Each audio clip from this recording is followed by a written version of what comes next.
ஒரு குறிப்பிட்ட குறியீடு மொழியில் லைஃப் என்ற வார்த்தைக்கு 2965 என்ற குறியீடு செய்யப்பட்டால் சேவ் என்ற வார்த்தையின் குறியீடு யாது? ஓகே பாருங்க, ரொம்ப ஈஸி தான். லைஃப்.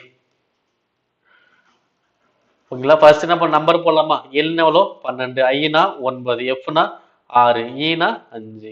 ஓகே பாருங்க, இங்க என்ன இருக்கு? 2965 தான் இருக்கு. பட் இங்க என்ன இருக்கு பாத்தீங்கன்னா 12 9 6 5 12965 இருக்கு. அப்ப இங்க என்ன பண்றாங்கன்னா ஏழுனா 12, அப்ப அந்த 12ல லாஸ்ட் டிஜிட் மட்டும் தான் எடுத்திருக்காங்க. அப்ப 2, இங்க 9, இங்க 6, இங்க 5.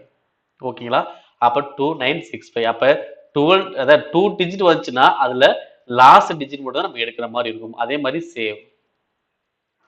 ஓகேங்களா, எஸ்னா 19, ஏனா 1, வீனா 22, ஈனா 5. ஓகே, இதுல செகண்ட் டிஜிட் என்னது 9, இதுல 1, இது செகண்ட் டிஜிட் 2, இங்க 5. ஆன்சர் 9125. அவ்வளவு. ஓகேங்களா, ஸோ அனைத்துக்குமே நம்பர் அசைன்மெண்ட்டோ நம்பர் அசைன்மெண்ட் லாஸ்ட் டிஜிட் மட்டும் நம்ம எழுதிக்கிறோம், அவ்வளவுதான்.